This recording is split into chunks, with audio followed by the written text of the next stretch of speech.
Renee, and this is Paula.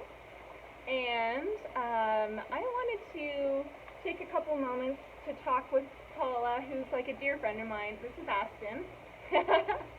Come here. We met a couple years ago at another friend's gathering. Heather, who used to bring people together over food, and we just kind of clicked. And Paula has been this like beautiful influence of adventure and all things like outdoor related. Like you do so well at bringing women into a space of exploration. So I thought it would be really cool to sit down and talk with you about this whole idea of like why the outdoors? Why is it a vehicle for exploration and accessibility and growth? Oh, all my favorite topics. Yeah. I guess, well, it's a hard answer. Is there a question? I don't know. Well, because you ski and you bike and you hike, and these are all things that I feel like are part of you. Yeah. Right? Well, I think they've, some of the things have been a part of me at different times in my life, and others are new. So when I moved to Utah 12 years ago, I really could barely ski. And now I blog about skiing, of all things. So, but I think what I discovered was in this beautiful climate, this beautiful area we live in, and we do live in a beautiful area, I'm not going to lie, that no matter where women came from, age, experience, culture, religion, race, everything, that we all share, we're here because we love this beautiful place. Yeah. And what it brings to us. I don't think we ever get jaded by the mountains or the water or the desert, which all converge here. And so we have a convergence of cultures and a convergence of geography and activities. We live in people who are novices to Olympians, literally. And you have to, and what I discovered was I could learn to ski and hike and bike here, or become better at them, and I didn't have to be an Olympian. I think that's the hardest part of living in Utah, is you can get very intimidated by how good people are. Comparison. It's terrible, and that goes with everything. You're never going to be the most beautiful or the best, but as I want to telling everybody I talk to, you're doing more than 99% of the people you know. And that's very empowering. Yeah. Because once you start, you really are halfway there. It's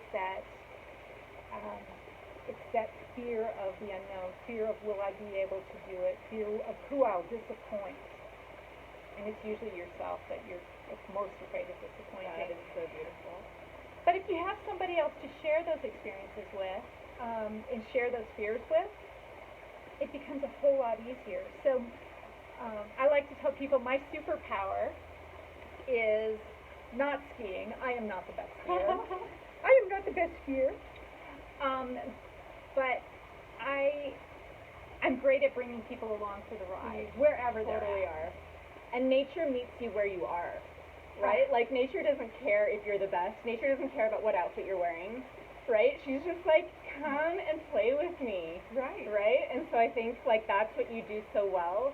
As a woman and as a blogger and as a friend, you're just like, come along. Who cares? Take your time.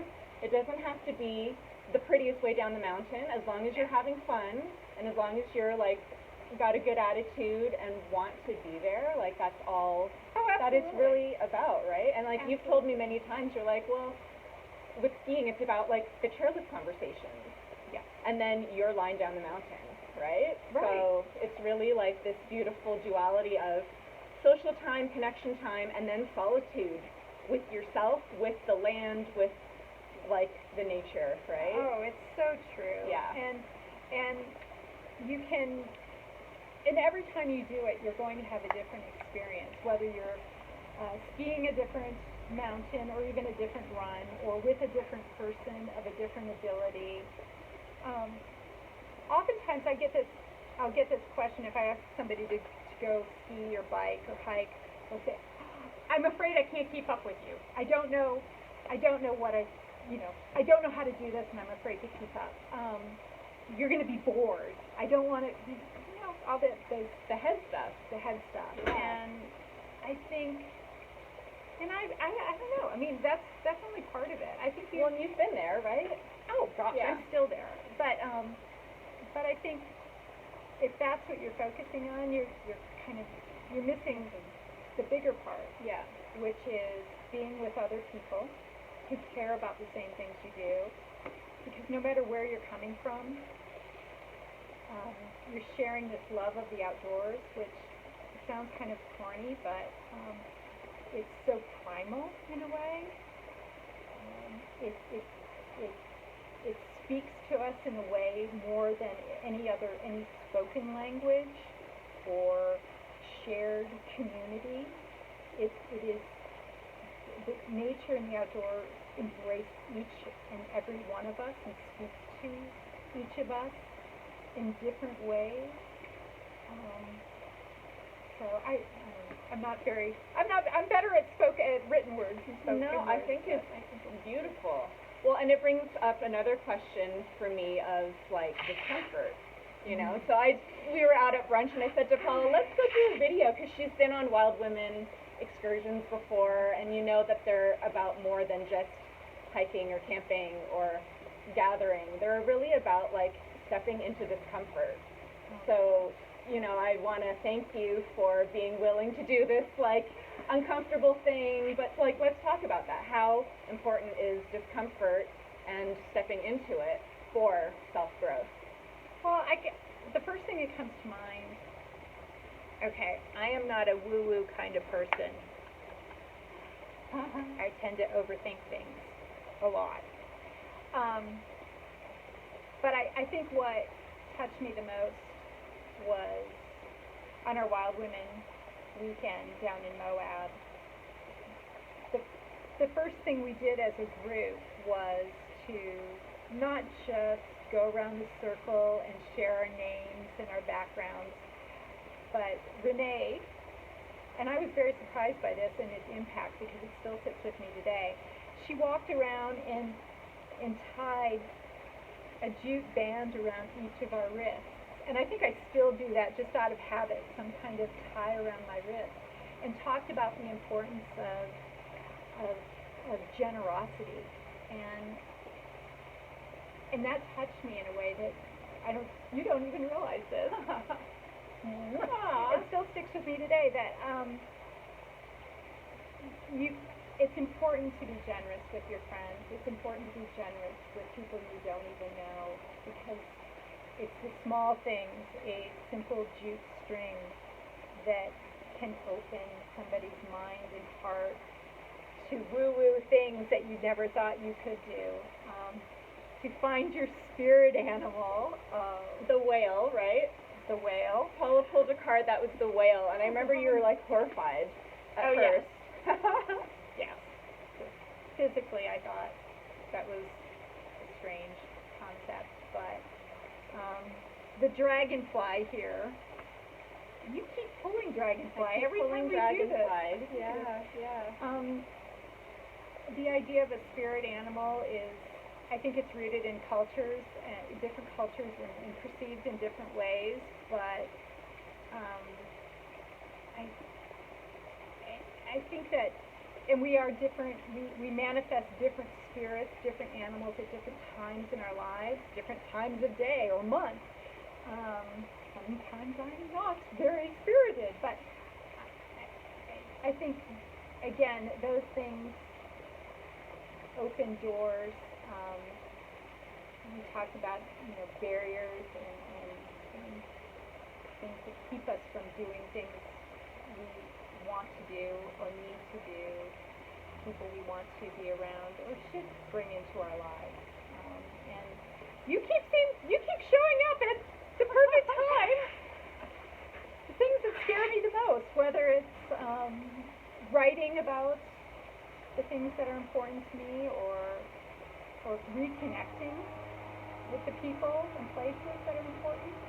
Well, and doing things that we are intimidated by or that scare us can bring up triggers or patterns that keep us safe, right? Like, I think when that voice inside me says, like, oh, you can't do that, or you're not good enough, or don't go there, it's like, it's my ego trying to keep me from perceived failure, or like getting hurt or getting disappointed. And so I feel like, you know, going to a retreat or like doing something that takes you into an uncomfortable place, those are all ways that we can, if we do it safely, we can access and open doors to possibilities that sometimes we haven't even considered. Oh no, I think right? I think disruption is always a good thing. Yeah. It's to kind of put you off center. I think I know from my experience, when I feel safe, I'm not moving forward. If I feel, I mean, people talk about wanting to be in balance. Being in balance is fine, but it usually occurs when you've tried new things and you find what works for you. But if you're not disrupting, if you're not putting yourself off balance, you're not going anywhere. Yeah, you're kind of stagnant, right? You are very stagnant. Yeah. I don't want to get too deep into metaphors, but having these disruptive forces, such as going on a retreat with a bunch of woo-woo women, and forcing me to kind of embrace ideas and thoughts that I don't understand or have dismissed, maybe, as not being important to myself. I think it is those kinds of disruptions, those waves in our pond force us to kind of recognize things about ourselves and where we are and where we want to go. Yeah, they shake things up, they shift the foundation, and they allow us to access things where we're like, oh, wait a minute, I never thought of it that way. Right? And to do it in a safe setting that is like non-judgmental and everyone kind of embraces and kind of holds the space for you to just be who you are, I think is very, it's sacred. It's like not where I tend to find myself in the day-to-day. Right. And so to have an environment where women willingly and intentionally step into that, I think is like super powerful, and I think that's where the magic is. Absolutely. You know, and we can like create that wherever we want in our lives, but it takes intention and it takes us noticing that that's where we feel the sparkle, right? Because it's not, I don't think where we tend to go naturally. Like, we're very rhythmic, we have our schedules, we have our routines, and so we tend to stay within the realm of like safe. But to step into something where we get to question, we get to look inside, we get to like have a new perspective is very cool, because I think it allows for the up level. It allows for a change and like a reach for something else, right? Absolutely. And I think that you were talking about that safe space, and you know, the thing is it's not, things aren't always going to work out. You know, we may decide something works or something doesn't work, or we need to do it differently, but if you have that safe space, even if you get knocked off your rock and into the river, those women with you will all lend a hand and pull you right out, you know, dry you off and cheer you on until you know, to your next adventure. I mean, that is the best part, and women are wonderful about that. I don't think I went to a women's college and I didn't appreciate women until I had little ones of my own. We're there for one another when we're at our best, we're supporting and raising them up, and watching them shine and sparkle and glow, and that to me is the best part. When I try something new, when I'm skiing down a new trail, a really difficult trail, or even an easy one, having somebody come with me and just watching them do something they never expected that they could do, I I'm happier for them than I am for myself. It's the same thing you get on one of your retreats. You find yourself in an uncomfortable place or a new place or doing something you never even dreamed of doing.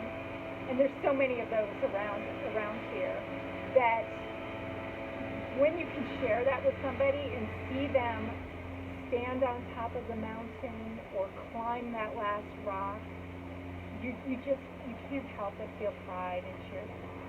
And that's what you bring out in women. You bring out the best, and we have multiple capacities. Like, we can be competitive and petty and all those negative things, but I like that we both have this, like, yearning to bring out that beautiful generosity in women and in each other. And so this is what I live for, and I know you do too. So thank you for your willingness to talk about it and to share it, and to invite more women into these spaces, because it honestly just takes two people to show up and to say, this is how I want to support you, and this is like the amazingness that I see in you, and what I see in you is what I see in me. So let's just do more of that. Definitely. Right? Definitely. Say yes, say yes. More yeses than nos. And do something uncomfortable. Yeah. Because you'll surprise yourself, and then you'll inspire someone else, and then what goes around comes around. I don't know if I told you recently, I turned 55 this summer. Amazing. Yes, it is. I'm embracing it. But I decided I was going to set a new goal for myself. Yeah. Yeah, and I think that's important. I think that's important. To be constantly learning and growing and developing, and if we and as research has shown, if we put it on paper, if we announce it to our friends in the world, we're more likely to accomplish those things. So whatever it is, I mean, if it's to do 5 jumping jacks a day, awesome. Whatever it is, just be intentional, I guess. And you're accountable, right, by saying it out loud. Right, and yeah, if you don't get there, if you get halfway there, I think you're still probably further than you would have expected anyway. So I'm going to hit 15 ski resorts in Utah this year, and all 5 national parks in Utah this year, which is, it's a big time commitment, and which I think is almost as hard as making the time is almost as difficult as making anything or doing anything. We don't give ourselves that time. So,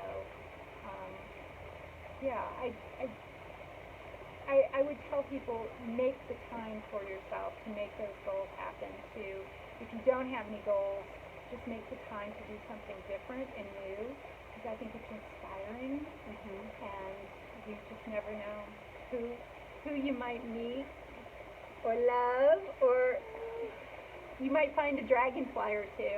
That's awesome. So hopefully I'll have some time to join you on some of those ski slopes or camp in those parks. Yes. I love the accountability. Let's support Paula in her goals.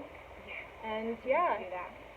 And join you in that invitation to make your own goals and see what happens. What's your goal this year? Or this month? Or today? My goal is to...